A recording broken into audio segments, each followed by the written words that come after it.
Thank you so much for hanging out with me for another Mario Ramon discussion. All right, if you like the video below, comment, subscribe to the channel, and let's get to business, okay? All right, so the topic of this video is called Changing Your World and Changing Your Environment.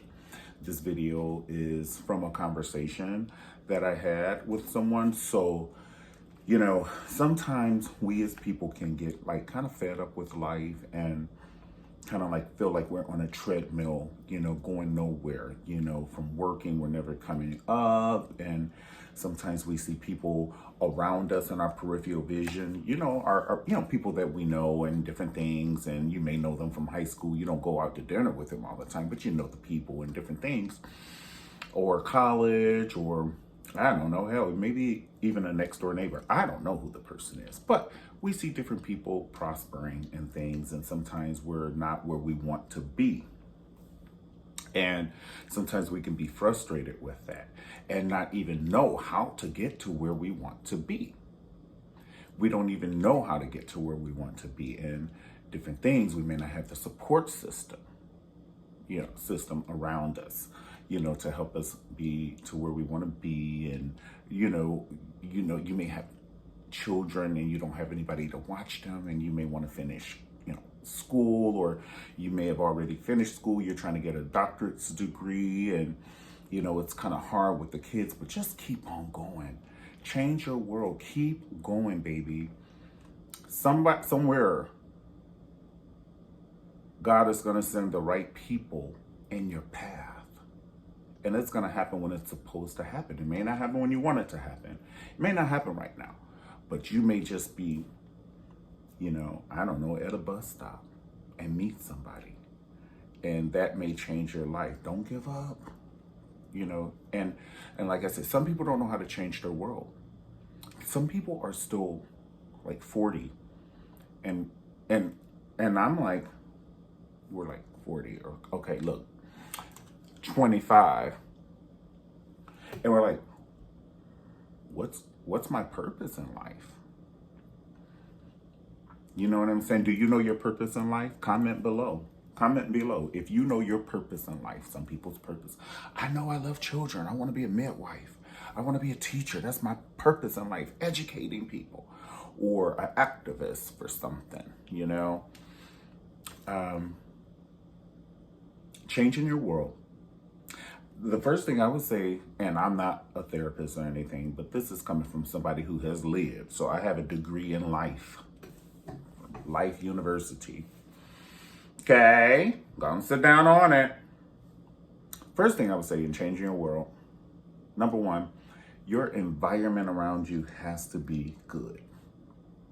I don't care if you have a little, and I don't care if you have a lot. Your environment has to be good, meaning your mind has to be clear. Your spirit has to be clear. You can't be afraid to come home for whatever reason. You need to get rid of those entities. Change your world. It starts there. Because if you don't, and you do the other stuff, and you don't clean up from the foundation, it's like buying a Bentley with no tires. You have the car, honey, but where you going, baby? Where you going? So let's just talk. If you know someone in an abusive situation, number one, just talk to. Sometimes you can, but F that. Girl, you need to get out of that. You are not acting like yourself. You don't look like yourself. You don't think like yourself. You don't have to be scared of him. You can come stay with me, and he is not coming over here. Sometimes you got to snap on your friends like that. And then sometimes you just got to be bold and talk to him the way he needs to be talked to, or talk to her the way she needs to be talked to. Because, the aggression can come from either sex, So change that. Or even sometimes you have a child in your home, an adult child in your home, and it's changing your environment. It's changing your environment. You got to get that child out. And I know, like as a parent, it's hard, but you got to man up, even if you're a woman. Nope. That person, after you've raised them, they don't have a right to change your environment. And you're prospering as a person. You've done what you needed to do. So, like I said, change your world. So if you want to change, because sometimes people are like, oh, I just don't want to go home because they're in there. My house going to be dirty. They drank my juice. I don't want to go home. I'm driving around in circles. Park on the next street on my phone. Don't want to go home. Change that. For whatever reason that is, if you're an adult, honey, you're going to have to work that out. You got to get them out so you can move on, because you're never going to be who you are. Like, that's like Beyonce dancing in one heel. She doesn't have all the tools she needs for a proper performance. If your world is messed up in your immediate environment, you don't have the tools you need for a proper performance in life. You can never be yourself, the true you that it is to be. And if you're hanging around people who just want to be treadmills, just when I call that treadmill, run on treadmills and don't want to advance, don't want to do nothing. You want to be around, and that's the second part. That's the second part. Hang around people, not use people, but hang around people with like minds who know your struggle. Sometimes your family is not going to know your struggle. Sometimes your friends aren't going to know your struggle, and they're super close and they will fuck somebody up in a Target parking lot for you. But sometimes they're just not going to get your struggle because, okay, so if you're trying to be a surgeon, hang around surgeons. Because people aren't going to understand. Why? Come on, man. Come on. You can go get some ribs with us. Why you always studying? Aw, man. Forget that. You need to be around other people. But look, I understand shit. I've been studying for 24 hours. I ain't had no sleep yet. Like, you're going to be with people that will lift you as you climb. And so, and you can't bring everybody with you. MC Hammer effect. It's the MC Hammer effect. The next thing I'm going to say is sometimes people are tied down because of a house or something like that, or they may have a business with an ex or something. Sever it. Get your life back. Sometimes people get addicted to the pain. They're just used to it. But if you don't want to be addicted to it, honey, get your life back. Sometimes just take the loss. Here, you can here's the club. Take the club. You got to give me 150,000 or something. You got to give me something, but take the club. Just go. Because this is my thing in life. If you did it once, you can do it twice. And there's nothing you can't do worth doing. If one person has done it, two people can do it. And don't give up. I know it'd be hard sometimes. And you just right when you're gonna give up, that'd be right when you're gonna get a breakthrough for real. You know, there was a time when I was in Atlanta and I really thought I was gonna die. I was living in Atlanta. I thought I was gonna die. I faced these woods and I didn't get sunlight or anything. And it was making me depressed because when I came home, already the sun was going down, but then I faced the woods, so I never had sunlight. I was at home and I just would, just like, oh my God, I'm so depressed or whatever. But I was depressed because my life was redundant. I felt it was Groundhog's Day. I just kept waking up. I was like, it's the same thing. I'm wearing the same clothes. I'm seeing the same people, the same car, the same everything. Oh my God. Oh my God. And so I remember sitting in my living room and then I was watching something on TV. It was an Oprah spiritual thing or something. And she was talking, I think it was Arsenio Hall. It was Arsenio Hall, I don't think it.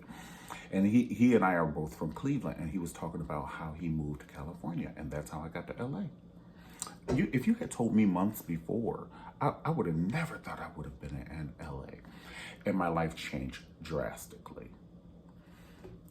Okay, another thing I want to tell you, this is why I'm doing the video, because I do know what I'm talking about. Another thing is you're going to have to not only get your house in order with the people that are in it, or if you living with somebody, make it means to, preparations to be in your own space so you can do the you. Okay. And you got to plan like Harriet Tubman. You got to plan like you planning a vacation when you're executing your life. You can't just be like, oh, I'm on a vacation. Well, where are you going? You're going to Iceland or Detroit. That's two different things. You got to plan for flying and what's the temperature going to be? How much does it cost to, do what you need to do in that specific place? So it's a whole lot of things you got to plan. You got to plan your life like that too. How do I plan my life? Write it down on a sheet of paper, everything you want like you would at a Wendy's drive-thru. Don't you order your lunch? Don't you say extra pickles, add cheese, mayo on the side, no ketchup? You better write it down for your life, pumpkin lamb. Now that you better do. That's the truth.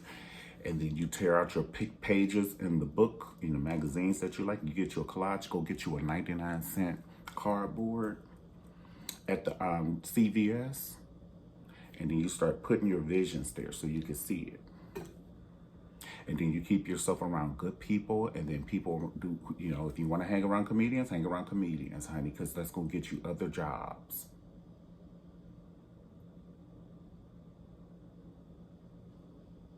And so, like I said, when I left Atlanta, I was like really sad. I moved to California and I just had to rest my mind because I was working literally since I was like 10 years old. Honey, I was like a character in the Bible. Honey, working since I was 10. And it's the truth. I'm really not elaborating and I'm not being facetious when I say that. I literally have been working since I was 10. And I know that was child labor laws, but honey, I needed some money, honey. I used to ask the construction guys. He was like, you can't come back here without a hard hat and all that stuff. But he let me take the bricks and move them from here to there. And then he'll give me like $20. Okay? Shit. I'm a hustler, baby. I just want you to know. And then I go take it and buy my mama a purse. Okay, at least I had the money. That bought me a Snickers, a Tahitian treat, and some Doritos. And enough money to play Centipedes and Miss Pac-Man. Gonna sit down on it. Go and sit down on it. So anyway, he told me he couldn't do it no more because he'll get fined. And I said, okay, well, I made this 20. So anyway, so I was just kind of like really sad in Atlanta. And I needed a break, moved to California, and I just took it was like 6 months of just relaxing and seeing what it is I wanted to do. And so I wasn't just like not doing anything. So basically I was hitting the comedy clubs and, you don't just bust in a city and be like, I'm here, bitches. No. Oh, hell no, honey. You got 500,000 people in line in front of you, 500,000 people from all over the world, and that's real. You have 500,000, not 5 million people who feel that they're just as funny as you, who feel that, they can contribute just as much as you can contribute to, the stage, any stage, whether it's a sitcom or, a comedy stage or whatever. And in what you do need to do, I would recommend is, sitting back, observing who is who, the room, and, instead of like just coming with your era, just, sit back and observe. And then, do what it is you need to do. But like I said, part of that changing your environment means that 6 months resting. It's kind of like what Tabitha Brown is doing for her husband when she is giving him a chance to quit his job so he can relax his mind and see what it is he really needs to be doing, his passion, not his job. A job and a passion are two different things. And sometimes you can't get to your passion. That's why we're doing this video. You can't get to your passion because of your job or your environment around you. Who's ever wanted to write a book? Have you ever wanted to write a book? Why haven't you? I know a lot of people say, ooh, my book so-and-so and so-and-so. That means you thought about writing a book. You hear everybody saying, ooh, my book would be so-and-so and so-and-so. There's two things I want to challenge you. Google. There's a book on how to write a book today or how to write a book in one day. And then there's also this Dragon 10. It's a speak thing, and you can speak in it. And so while you're cooking and washing or wiping down stuff, you could be writing your book, baby. That's when you talk the most shit, when you're doing that. You know what I'm saying? Instead of get off the phone, because some people love to be on the phone, honey, and just give that gossip to the people. But no, get off the phone and that same intensity, keep that same energy. You could be cleaning. And be like, and yeah, when I was 17, my sister took me to the so-and-so. And then the principal came down and said, yes, when you're cleaning and mopping, you could write that book and you'd be done in 5 days. You will surprise yourself. I dare you. I dare you to do it. And then send it in to a college, let them edit it. The writing people, honey, the writing people, you give them $50, $75, let them edit it. They be glad to. Honey, and if you go to some of the good colleges, you might have to pay $250, but it's worth it. And sign a confidentiality clause so they can't tell nobody else, okay? Or mail it to yourself. Like do a copy of and mail it to yourself 3 times. Like mail 3 copies, mail it to yourself, and don't open the seal. Okay? You better listen to Uncle Mario. Listen.